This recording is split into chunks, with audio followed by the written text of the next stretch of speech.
Every Friday here at Fox 61, we celebrate Connecticut's cultural districts, and this morning we are talking about and celebrating Vernon's cultural district.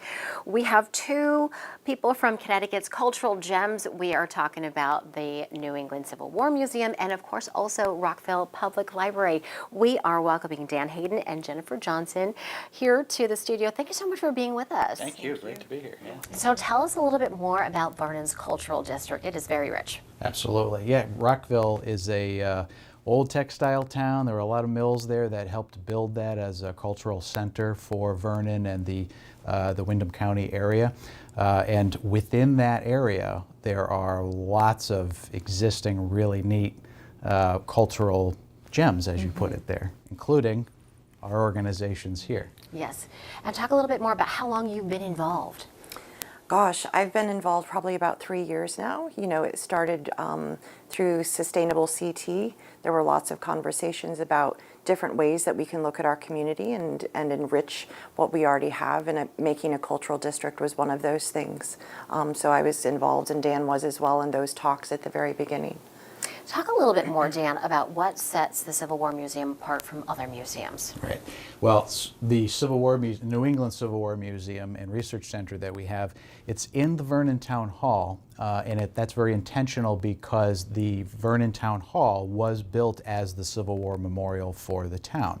So instead of the statue on the green, they wanted a civic memorial there for everybody. And in the spaces that the museum occupies, that's where the original cast, the original veterans from the Vernon area, met from when the building was built in 1890 until the mid-1920s, but it's been continuously used since then by our hereditary organizations, the Sons of Union Veterans of the Civil War, and also the Women's Relief Corps and a lot of other allied orders. So it's the longest continually used Civil War Grand Army of the Republic Veterans Hall in the United States. And when we're talking about the Rockville Public Library, there's so much heritage and history there at the library. There really is. You know, before the library was built, it was very typical, and as was in Vernon as well, to have libraries that were subscription libraries. And there was a family, the Maxwell family, that really thought it was important to have a public library for everyone in their community.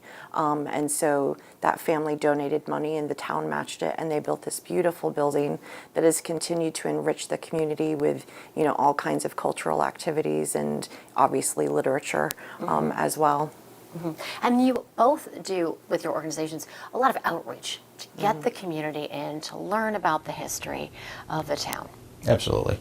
What we're doing at the museum is we tried to create as wide an audience as possible. We want everybody to feel like when they come in there, they can identify with the people of the past who lived during the Civil War. So we cover 4 different people there as our tour guides, and you can learn about people from all different parts of the state and southern New England and how they lived and what they felt and what they experienced during the Civil War. And that's really an experience that kids cannot get on their phones. Absolutely. You know, it's very immersive, which really makes an impact and really helps kids to remember these things. We want people to leave with a feeling.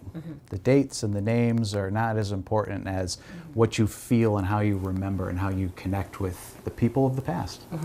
I know Rockville also focuses on families and children. Really important to get them in there and nurture that love of reading on a It really really early is. And age. again, you know, taking them away from those phones and those tablets and television, and connecting, you know, family units, community units of all ages. You know, it's multi-generational at a library, and providing those opportunities to connect with others and learn from each other. It is so important. And as I mentioned, 2 gems here in Connecticut. We're grateful to have both of them, and grateful to have you here on our show this morning. Thank you so much. Jennifer, Dan, thank you so much for being with us. Thank you. We appreciate it. Back to you.